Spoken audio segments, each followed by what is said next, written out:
আসসালামু আলাইকুম। আশা করি সবাই ভালো আছেন।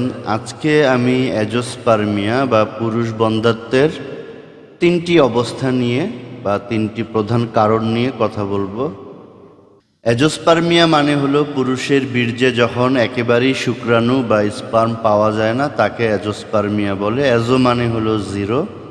এই অ্যাজোস্পার্মিয়া মূলত 1% ছেলেদের মধ্যে এটা পাওয়া যায়।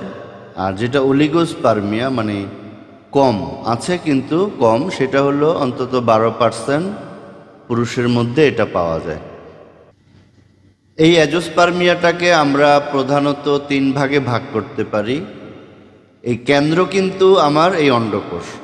তাহলে এই অন্ডকোষের আগে কি কারণ থাকতে পারে এবং অন্ডকোষে কি কারণ থাকতে পারে এবং অন্ডকোষে ঠিক থাকলেও পরবর্তীতে কি কারণ থাকতে পারে, তাহলে 3টা ধাপে যদি আমরা এটা ভাগ করি, তাহলে pre testicular, testicular and post testicular. তাহলে এই 3টা ধাপে আমরা অ্যাজোস্পার্মিয়াটা বোঝার চেষ্টা করব আজকে।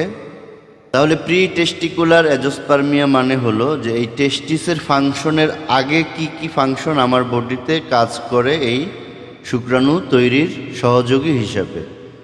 তাহলে সেই মুহূর্তে আমাদেরকে খেয়াল করতে হবে যে আমাদের ব্রেনের অবস্থা, কারণ আমাদের শুক্রাণু এবং টেস্টোস্টেরন তৈরি করতে যে হরমোন লাগে সেই 2টা হরমোন হলো এফএসএইচ এবং এলএইচ। তাহলে আমার ব্রেন থেকে যে 2টা হরমোন আসে, এলএইচ হরমোন এবং এফএসএইচ হরমোন, এই এলএইচ হরমোন হলো আমার টেস্টিসের সহযোগিতায় সে টেস্টোস্টেরন তৈরি করে, আর এফএসএইচ হরমোন হলো আমার টেস্টিসের সহযোগিতায় সে শুক্রাণু তৈরি করে। তাহলে টেস্টিসের মানে পূর্ববর্তী অবস্থাটা যদি আমাদেরকে জানতে হয়, তাহলে আমাদের ব্রেনের এই এফএসএইচ হরমোন এবং এলএইচ হরমোনের যে নিঃসরণের যে মাত্রা, এটা ঠিক আছে কি না সেটা আমাদেরকে জানতে হবে।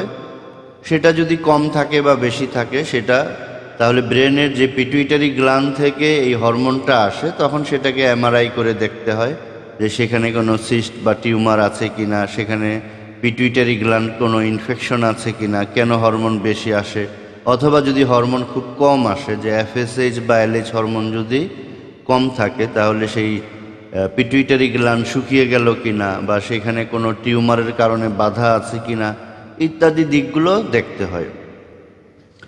তাহলে প্রথম ধাপ গেল প্রি টেস্টিকুলার। তারপর আমরা আসবো হলো টেস্টিকুলারের অবস্থা বা টেস্টিসের অবস্থার বা তার কোয়ালিটি ঠিক আছে কি না সেটা বোঝার জন্য।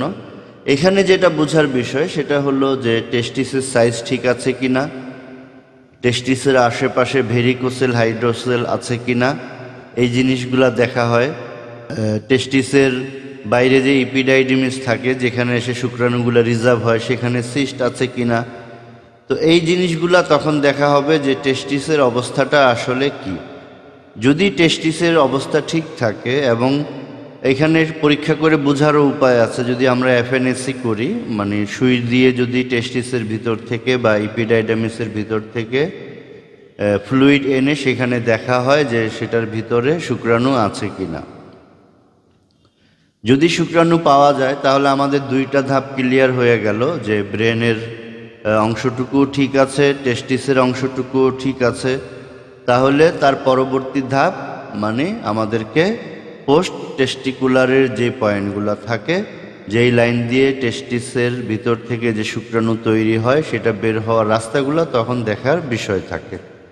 আর যদি আমি টেস্টিসের ভিতরেই সমস্যা খুঁজে পাই, যে টেস্টিসের সাইজ ছোট, অথবা ভিতরে সিস্ট আছে, ভেরিকোসেল আছে, এফএনএসি করার পরেও যদি দেখা যায় যে ভিতরে টেস্টিস শুক্রাণু তৈরি করতে পারছে না, তো সেটার আবার বিভিন্ন কারণ থাকে। জন্মগত ত্রুটি থাকে, ক্লাইনফিল্টার সিনড্রোম যেটাকে বলা হয়, মানে পুরুষের যে XY ক্রোমোজোম, এই XY ক্রোমোজোমে যদি ডিফেক্ট থাকে, তাহলেও অন্ডকোষের ভিতরে শুক্রাণু তৈরি নাও হতে পারে। তাহলে এই বিষয়গুলো দেখার পরে যদি সেখানে সমস্যা পাওয়া যায়, তাহলে সেই অনুযায়ী ট্রিটমেন্ট হবে। আর যদি অন্ডকোষের ভিতরের মানে টেস্টিকুলার অবস্থাটা যদি পারফেক্ট পাওয়া যায়, তাহলে তার পরবর্তী ধাপ হলো পোস্ট টেস্টিকুলার, মানে যেই লাইন দিয়ে আমার এই টেস্টিসের ভিতরের শুক্রাণুটা বের হয়ে আসবে, সেই লাইনটা চেক করার বিষয় থাকে। সেমিনাল ভেসিকল, বেস ডিফারেন্স, তারপরে প্রোস্টেট গ্ল্যান্ড, এই যে আউটপুটের যে মাধ্যমগুলো আছে, তখন এই জিনিসগুলো সাধারণত আলট্রাসোনোগ্রামে বোঝা যায় না, সেটাকে এমআরআই করে দেখতে হয় যে আমার এই লাইনগুলো ঠিক আছে কিনা, প্রোস্টেট গ্ল্যান্ডে কোনো সমস্যা আছে কিনা, সেমিনাল ভেসিকেল ঠিক আছে কিনা, ভেস ডিফারেন্স ঠিক আছে কিনা। এই জিনিসগুলো সাধারণত এমআরআই করলে বোঝা যায়। যদি এমআরআই করার পরে দেখা যায় যে সেখানে কোনো ব্লক থাকতে পারে, সেখানে কোনো বা এই লাইন পেঁচানো থাকতে পারে, প্রোস্টেট গ্ল্যান্ডে ইনফেকশন থাকতে পারে, এই সমস্যাগুলো যখন পাওয়া যায় সেগুলো যদি ট্রিটমেন্টের মাধ্যমে ঠিক করা যায় ভালো। আর যদি সেগুলো ঠিক করা না যায় তাহলে টেস্টিসের ভিতর থেকে শুক্রাণু বের করে আইভিএফ বা টেস্ট টিউব বেবি নেওয়া যায়। তাহলে এই হলো আমার আজকে বোঝানোর বিষয়। তবে যদি টেস্টিসের ভিতরে শুক্রাণু তৈরি হয় তাহলে কিন্তু তার লাইনে যদি কোথাও ব্লক থাকে বা সিস্ট থাকে, টিউমার থাকে, সেই জিনিসগুলো অনেক সময় আমাদের হোমিওপ্যাথি ট্রিটমেন্টে ঠিক হয়ে যায়। যেমন হোমিওপ্যাথি ট্রিটমেন্টে শরীরে যে কোনো জায়গায় টিউমার, সিস্ট থাকলে, ব্লক থাকলে এগুলো তো হোমিওতে ঠিক হয়, এটা আমরা সবাই জানি। তো অ্যাজোস্পারমিয়া বিষয়টা হুটহাট করে সিদ্ধান্ত নেওয়ার মতো কোনো বিষয় না। আপনাকে পর্যায়ক্রমে সকল পরীক্ষা নিরীক্ষা করতে হবে, তারপরে সম্ভাব্য কোন পথে এগুলে আপনার এটা সমাধানের দিকে আসা যাবে, তখন সেইভাবে ট্রিটমেন্ট নিলে ইনশাল্লাহ সমাধান পাওয়ার আশা করা যায়। আমার চ্যানেল থেকে অন্যান্য ভিডিওগুলো দেখলে এই পুরুষ বন্ধ্যাত্বের বিভিন্ন দিকগুলো আপনারা জানতে পারবেন। সবাইকে ধন্যবাদ, সবার জন্য শুভকামনা। আসসালামু আলাইকুম।